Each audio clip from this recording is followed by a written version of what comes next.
A review of Knives Out, the murder mystery movie that came out about, I don't know, 3 weeks ago now.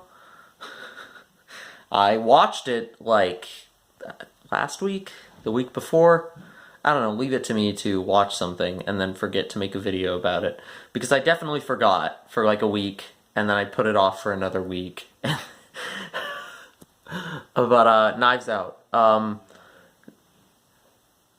Knives Out. It's a murder mystery movie, a whodunit. It's very like classic whodunit. Think of like Agatha Christie books, or the sort of like Clue, the Clue movie. Those kind of like whodunit. There's a bunch of rich people in a house together, and they're all like, rich guy dies, and then they're all like, oh, what's that? It's the classic setup. The whole family's there for a party. The rich old man dies, and then they got to figure out who did it. I mean, I love mystery movies. I've always been into like mystery stuff. When I was a kid, I read lots of mystery books. Although, oddly enough, I think I only read one Agatha Christie book. But that doesn't matter, because I said it's not really that Agatha Christie-ish, actually. It's comedic. Like, it's an interesting modern-day take on the whodunit thing. Directed by Rian Johnson of Star Wars The Last Jedi fame. I don't know if you watched my Last Jedi review, but I mean, if you did, I don't want to get into that whole mess, but I really enjoyed Last Jedi for what it was. Looking at it as a whole in the series, it's like a weird, messy stopgap, and I'm not super excited for how Episode 9 is going to tie everything together, but that's not what this video is about. If there's any movie that suits Rian Johnson's twisty, turny, subvert your expectations style writing better than Star Wars, admittedly, it's a whodunit murder mystery movie. So, knowing that it was made by him and knowing that it was a murder mystery movie, when my sister said she wanted to go see it again, she had seen it already, and she was like, I want to go see it with the family. And I was like, okay, sure. I'm down for that. That sounds fun. So I was excited, and it really impressed me. It very distinctly takes place in the modern day. Like they have cell phones, they have modern tech. They even reference like current.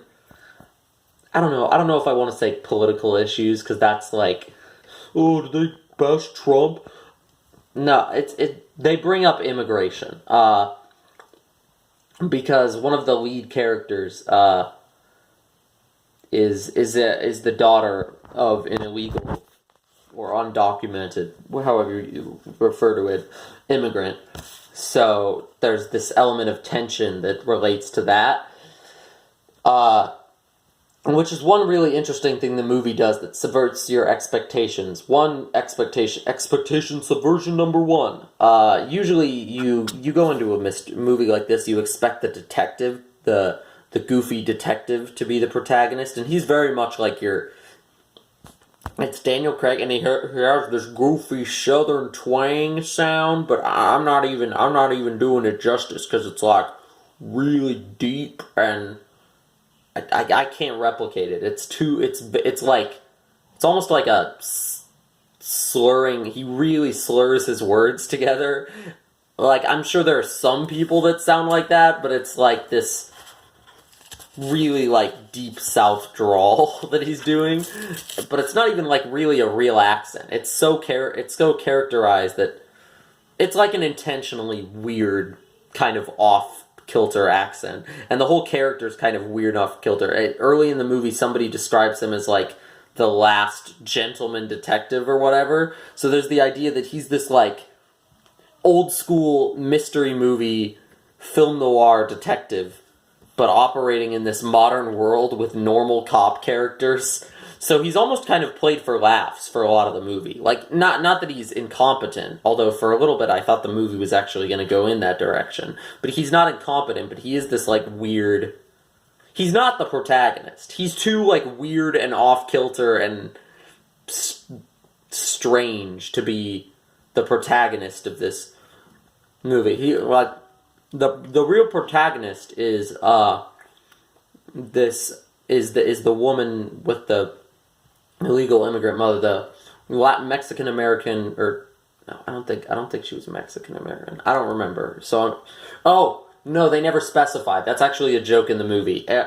There's a good joke in the movie where all the characters, she works as a maid for the guy who dies, and every family member of him refers to her family as being from a different country. So none of them know, and I don't think the movie ever explicitly states what country her family is actually from, so Latin American would be the term, not Mexican American.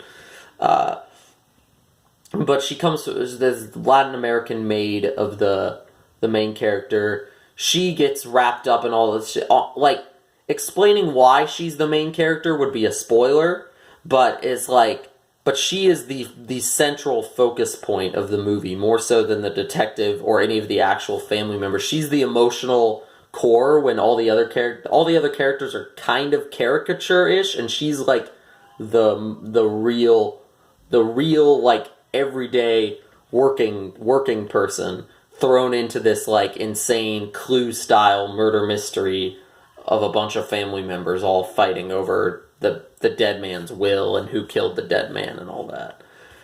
And so that's the first major thing. I'm like, oh, she's the main character. And she did a really good job. The actress's name, Ana de Armas. She was in Blade Runner 2049. She was the hologram girl, like the AI girl Joy, I think is what they called her, that the Ryan Gosling's character was in love with, and she was really good in that too, but it was a smaller part with not as much to do. This movie literally gives her like centered stage, and it gives her also a lot more work to do than even the other actors that are in it just as much as she is, because she's having to play a lot like some she's having to play stronger emotions than most of them are. And she did a really good job. She's going places, I think. She's going to be in the next Bond movie, also with Daniel Craig. And she's also... I started looking her up, because I'm like, who was that? She was really good in that movie. And she's going to be in, like, she's going to be Marilyn Monroe in, like, a Marilyn Monroe biopic series or something. I don't know. She's got a lot of stuff planned. I would expect to see her in a lot of things coming up. Remember the name. But she was the first thing that really stood out to me. It's like, whoa, she's good. And of course, all the other cast members around, and making her the lead was an inspired decision, because it allows the story to revolve around a different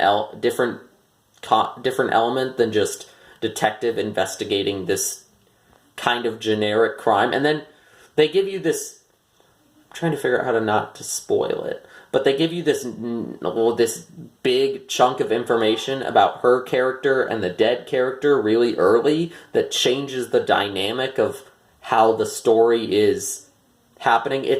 They're not lovers, if that's what you're thinking. They're not. That's not the twist or the big thing. But this thing, it changes the dynamic of the story and makes it so she's operating on one side. She's operating against the detective for a little while, and then in the end, it kind of almost twists back into being a normal murder mystery. But for a while, it's barely even like a murder mystery. I don't know.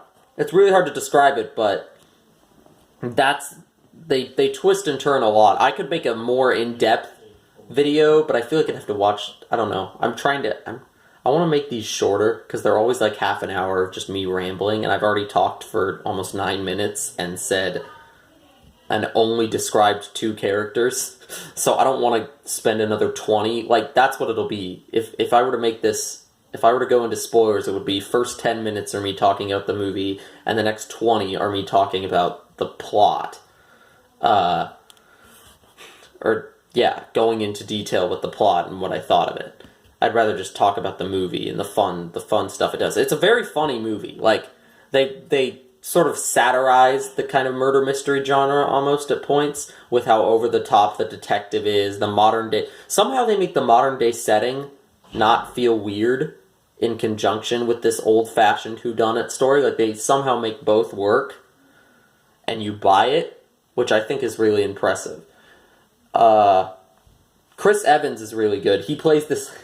He plays probably the most asshole character of the family, but he actually is. He's kind of a central character to the plot, more so than some of the other family members. I don't know if he's the most central family member, but like he's there's a reason he gets second billing whenever the movie gets advertised. Is because I mean, the main reason is Daniel Craig and Chris Evans are the biggest stars in the movie, but they're also neither of them are minor characters. There's a lot of characters in the family. They all have their own weird little quirks.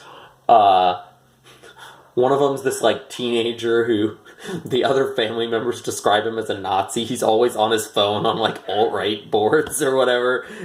And I mean, they don't lean into that too much, but it's a little bit. And then there's, like I said, there's the immigration stuff. At one point, the family members are trying to get something out of the main girl, and they kind of threaten to out the immigrant status, and it's just, there's all this tension with all these, over-the-top rich people caricatures, but they're not that caricaturish. I could see most of them being real, actual, vain, self-absorbed rich people, and that's kind of the fun of it, is it's them versus the maid girl, and then the detective is the detective's just trying to figure out what happened, like any detective character would. But there's this element of rivalry that adds a lot. There's three triangle. It's a triangular plot alliance structure.